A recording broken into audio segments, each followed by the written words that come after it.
So we're just off Brick Lane here, and I've come back here, and this has got a lot of memories for me because I worked here for quite a long time, for nearly 10 years until a couple of years ago. And when I started to work in Brick Lane, I was a teacher. I taught in a training centre in the Truman building, which is just opposite, and which used to be a brewery, and there was a training centre there, and most of my students were young Muslim Bengalis and older ones as well. And this became very fascinating for me because of the history of this area. It was a Jewish area, and because of my Jewish background, I was fascinated about this, and also because now it's predominantly a Bengali area, Muslim, and I became interested in Islam as well, and the parallels between Islam and Judaism. Very interesting to me, and all sorts of little things, phrases that, for example, Muslims say, Inshallah, if God wills, reminded me of the Hebrew, Bizrat Hashem, with the help of God. And I was interested in that, and also the ways in which the traces of the past, and I knew that the area had been very Jewish, and now not very Jewish at all, but I always think that if you look carefully enough, you'll see signs of the past, and the past doesn't go away, even in an era which is so rapidly changing, and it's still rapidly changing now. It's becoming a very artists' area. There are galleries here, there are new cafes, new restaurants and things like that, and so even now the pace of change is not slowing up, and in fact it's speeding up. And I was quite interested to say, well, what was remaining of the Jewish presence, which was so marked. And I looked, for example, there's a big mosque on Brick Lane, which originally was a church. This was a Huguenot church. The Huguenots were Protestant refugees from France who came here in the 17th century and lived in these houses along here. They became very successful silk weavers, and they lived here, and this was their church here. And you can see the church dates from the 18th century, and it's a sundial. It really does work when the sun is out, and it says Umbra Sumus, which means we are shadows. We are ourselves, our shadows. Now it is a mosque. It's been through several metamorphoses. Originally it was a Huguenot church, then it was a Catholic church at one time, and then for a long time it was a synagogue.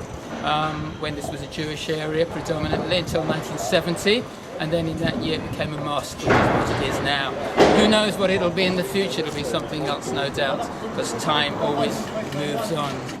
And then I thought, well, what about shop fronts? There were one or two shop fronts. The rag trade was very big in the past, and the rag trade was very important for the Jewish immigrants, then became important for the Bengalis as well.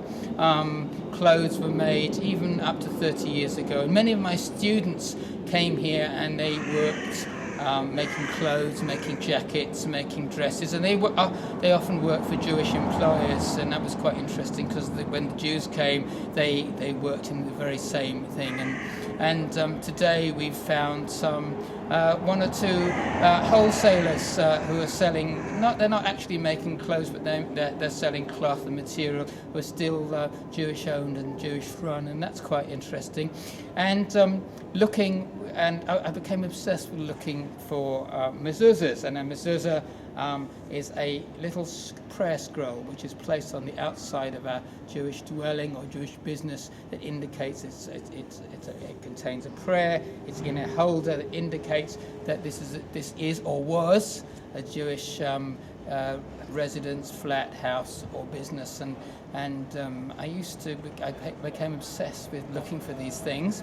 There are one or two Jewish businesses which still have, if you like, working mezuzahs, which still relate to the life of the people that go on there.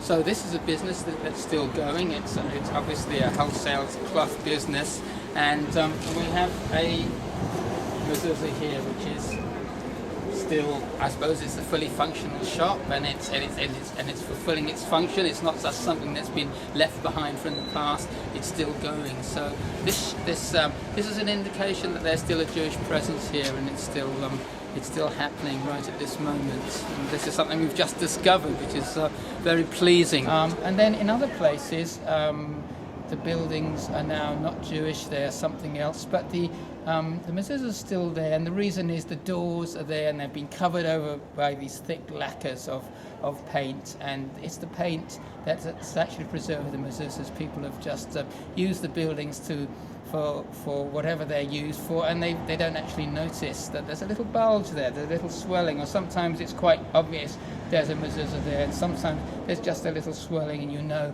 what is there underneath. And that's quite, today I didn't think there were many left. Today we've found quite a few actually, and that's very satisfying, both on Brick Lane itself and on some of the side streets. We've just been on Hanbury Street and we found a couple there. Can't see the mezuzah itself, but we can see that the bulge under the thick lacquer of paint, and the paint has protected it over the years. There it is. Probably the people who live here in this flat, in this agency, they probably don't know what it is. It's just something they've taken for granted, and it's been protected by that paint. The other day, I hadn't been very successful in finding mezuzahs, not as successful as we've been today. I finally came round the corner and found this here. This is an abandoned building, some sort of shop or something, and lo and behold, we have the paint, we have the thick lacquer of paint, and we have, this is clearly a mezuzah here, and on this side, and on this side of the building, whatever this building is, we have another one here. And this building is obviously not being used for anything. Maybe it was a shop front at one stage. It's now derelict, and as long as it stays derelict, I suppose the mezuzahs will be there. Eventually, when the building is redeveloped, it will probably be taken away. But in the meantime, we have some history which is continuing. So we have past and present. You look around how in this whole area you see different shops, very trendy clothes shops, fashion shops, and so the new mania for quite wonderful street painting here, which has made Brick Lane quite famous for something else, for its artistic